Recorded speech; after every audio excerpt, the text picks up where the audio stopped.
What's up, everybody? Joe White here, rolling through the great state of Texas. I don't know about great state. I mean, the people here. Let's face it. Why would you want to live here? These people down here are absolutely just. I don't know.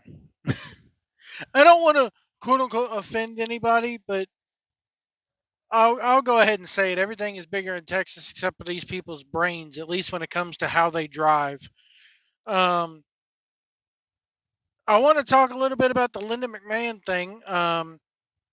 Linda McMahon has been nominated for Secretary of Education by Donald Trump. And we all knew she was going to have a place in his cabinet. Whether, a lot of people said she was going to be Secretary of Commerce. Um, and it turned out not to be the case.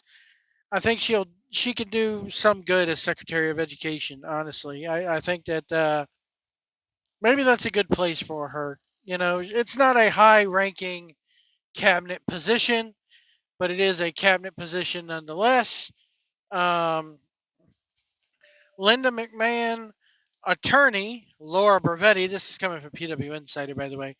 Laura Bravetti, who, if that name sounds familiar, she was one of the attorneys who helped Vince McMahon in his 1994 steroid trial. Lauren Bravetti told the Washington Post that she and Vince McMahon are currently separated. Well, duh. Anybody who has been following this business and who has followed Vince McMahon since the late 90s has known that they are separated. They've been separated. Why they don't just get divorced, I'll never know. I don't know whether it's an image thing or a religious thing or whatever the case may be, but honestly, maybe she should go ahead and divorce him. But I said at the beginning of this Janelle Grant stuff that she should divorce him. There's no reason for these two to be married like that. I mean, here it is now. The man is openly getting sued, and you have a way to take half of what he owns because you have proof, and you won't do it. I said back then, a year ago, that the WWE would probably be better off if Linda McMahon did sue him and get half the damn company. But she doesn't want to probably do that mainly because may probably piss off Donald Trump, and she's got a place in his cabinet because she is married to Vince and because she does have political aspirations. So there you go. That's my thoughts on that. It's whatever. Um, I want to also talk about AEW. AEW is there's some talk about them running smaller buildings. Um, Let me see here. It has been announced that the December 7th, 2024 edition of Collision has been moved from the Nationwide Arena in Columbus to the Greater Columbus Convention Center, and that there was talk that AEW might start running smaller buildings more frequently in 2025. Brian Alvarez of F4WOnline.com, which is Meltzer's website, said, "I'm going to be kind of vague, but it's happening. I just don't know all the technical details. I've been told that there's headway in being made in running smaller buildings. Now you hear that and think, why does headway need to be made? Just book smaller buildings." Well, apparently there was actually a logistical reason why they were running a lot of larger buildings, and in particular, the lighting rig. There was something that they had in their set that was basically too large. Now I read this and I'm just like going, what? I stopped right there. Go no further. Okay, they were good. They were good packing buildings at least halfway full. But for over a year now, hell, over 2 years now, they have been booking 17, 18, 20,000 seat of buildings and only putting about 3 to 5,000 in each. Now it's down to closer to 2 to 3,000. Except for when they do a big show like Arthur Ashe, or except when it's a pay-per-view. I went to Revolution back in March. Greensboro was sold out because of Sting. Make no mistake about it. If it wasn't for Sting's quote-unquote last match, because he would then go on to come back into the ring not even 2 months later. But if it wasn't being advertised as Sting's last match, then that building probably would have only been about maybe half full. It would not have been sold out. So you got to ask, why is it taking them 3 years to make a change to their lighting? They've made changes to their set in the last 2 to 3 years. They went from tunnels to no tunnels. Then they brought the tunnels back. They've changed the look of the set. They've put LED. They've gone to proper dasher boards with LED lights in them around ringside. They've put LED boards on the side of the ring. They've changed their look. They've changed their overall aesthetic. And you're telling me now it's taken you 3 years to do this? Meanwhile, it's causing you to hemorrhage money? I don't buy that for a gosh darn minute that you can't make a change to your set that would cause you to run, that would be able to make it to where you can run smaller buildings, that it's taken you at least 3 years to make that change. Give me a break, Alvarez. Give me a break. And if this is indeed true, that shows you right there that who's ever in charge of their production, and that whoever is in charge, it's Tony Khan at the end of the day. Why hasn't Tony Khan gone, hey, we would like to be running smaller buildings that we could pack full and make it look full on television? Look at WWE. WWE has the ability to adapt to any size building that they want on the fly. And I say on the fly because they went just not even 4 weeks ago, a month ago, when NXT first launched on the CW, and they ran that second week in St. Louis. They were going to run the same building on Tuesday that Raw had ran on Monday. The Tuesday ticket sales weren't doing that good, so they went to a smaller building in the St. Louis area, and boom, they had a lighting rig up, they had a set up, they had bing, they clapped that stuff together in a matter of a week. So I don't want to hear this crap of and people are going to sit there going, well, they don't have the resources, WWE. Yes, they do. They have more money. This man has an infinite amount of money. He's a billionaire. You're telling me that the snowman can't sit there and tell his production team, look, we need to go and start running smaller buildings now. I don't care about the lighting rig. I don't care about the tunnels. I don't care about this. They have the ability to adapt it when they run Daly's Place, which is a smaller building. Don't give me that set stuff. I'm sorry. That's just stupid. It is stupid. And Brian Alvarez and Dave Meltzer are sitting there going, they can't run smaller buildings. They've been forced to run big buildings for 3 years because of the set and the lighting rig. You're out of your freaking minds. Anything. It's anything, any little excuse that they could come up with to freaking make it seem like it's the problem is not Tony Khan.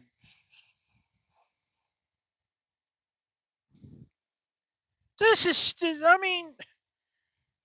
next thing you know, you're going to tell me, oh, we got to get new folding chairs at ringside because the ones they were using were the wrong kind.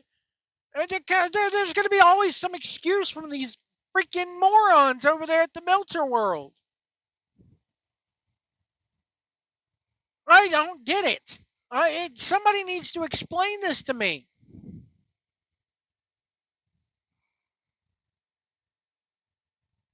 Broadway shows. Let's look at a Broadway show. Not every stage is the same dimensions. So when you take a Broadway show like Hamilton, okay? You go watch Hamilton on Disney Plus. It's from the original Broadway theater. They have that big turntable in the middle of the stage that causes ambiance. They have their set. They can wheel around. In fact, when a Broadway show takes over a certain theater in New York, like what Beetlejuice did for a while back, they sometimes shut the theater down and take about a good 6 months to entirely rebuild the stage so that they can accustom and acclimate it to their show. Now, when that Broadway show goes to tour, let's say you're doing DPAC, the Durham Performing Arts Center in Durham, North Carolina. And then you want to run up and go and play Jacksonville, Florida, the Jacksonville Performing Arts Center. Their stages might be different. The theater layout might be different. So what do you have to do? You have to think on the fly, and your set designer has to realize, hey, we may have to cut this set piece. We may have to cut that set piece. We may have to rearrange some things here, but we'll get it done. And they take up about a week's residency at that Performing Arts Center, and then they tear down and move to the next city. But you're telling me the AEW, who has more money than fucking God, can't do that in a matter of a week or two? No, 3 years. It's taken them 3 years of quarter full buildings. Did the penny finally drop for him when they're only drawing 3,000 people to a building? They're setting up these buildings for only 3,000 people. Go look at WrestleTex. The layout for the building is only 3,000 people. But no, we can't run a building that's only made for 3,000 people because of a set design? Give me a break. Let me know what you guys think about this in the comments below. This is just stupid right now. This is a way, this is so I think that I'm going to go ahead and continue this. I think as the year 2025 kind of starts coming in, they've been talking about different ideas for production and everything like that. I think we're going to finally get the move. They're going to be smaller buildings. They're going to work on production, and hopefully that will be a positive. Come on, dude. It's taken them 2025 to going into their 6th year. It's taken them 3 years to finally drop the pen, to drop the hammer on this. You're fucking delusional, Alvarez. And again, you guys won't say what the real problem is. It's Tony Khan. He should have no business near this. I'm sitting here looking at other YouTube channels talking about AEW. One was like the entertainment guy was talking about how AEW and WWE are different. And the production value wasn't the damn point. The point was the booking as to why so many people have checked out, why the ratings have fallen, the attendance has fallen. It's storylines being start and stopped. One rumor I've heard, one rumor that this guy said has Shane McMahon. Let's talk. The guy goes, I keep waiting for Shane McMahon to come in and maybe save things. Shane McMahon isn't going to come in and save things, guys. Shane McMahon is not the answer. In fact, there's a big rumor out there going around that Shane McMahon came in, looked at what AEW had, looked at how the company was ran, and he bailed. He didn't want to put pen to paper. This whole Jon Moxley storyline of taking over the Superstation and looking at people and going, this is not your company anymore. There's a rumor that that was going to be the lead-in and the tie-in for Shane McMahon to be an on-screen character. But you know the real reason why Shane McMahon's not an on-screen character? It's not just because he took one look around and said no. It's that Tony Khan does not want to give up the illusion. Tony Khan does not want to give up the appearance that he is the booker. Tony Khan does not want anybody else to take the blame or the kudos, if you will, but him. But here's the thing: all he's taking right now is blame. All he's taking right now is guff. All he's taking right now is criticism, harsh criticism. Shane McMahon's not going to come in and change that, because at the end of the day, we know Tony Khan's not going to give up his power no matter who comes in as an investor. The fact that WBD owns part of the company, but Tony Khan still has the ultimate say, proves that. So we're stuck with this snowman, this cokehead, being a booker. And people can sit there like Dutch Mantel. We've never attacked him personally. We've only attacked his booking. I'm sorry, but when your personal stuff gets in the way of how your business is ran, yeah, then I can start attacking you personally. When word gets out that you got a sugar bowl with you right there in gorilla position, in the go position, or whatever they call it, then I can start criticizing you personally. This cokehead, and people allegedly. Look at the bug eyes and the way he acts in person. He's either a cokehead or he desperately needs to be on some form of medication for autism and Asperger's. He clearly does not know. He's very socially awkward. He does not know how to speak in front of people. And he does not know how to book wrestling congruently. You know, there's no continuity. Shit just gets dropped. And it was even evident. You can't blame that. Oh, well, Cody Rhodes left and it all fell apart. No. Remember the time right before Cody Rhodes left that him and Pentagon were going to have a damn thing and then a damn program together, and then the very next week, U-turn, that was aborted.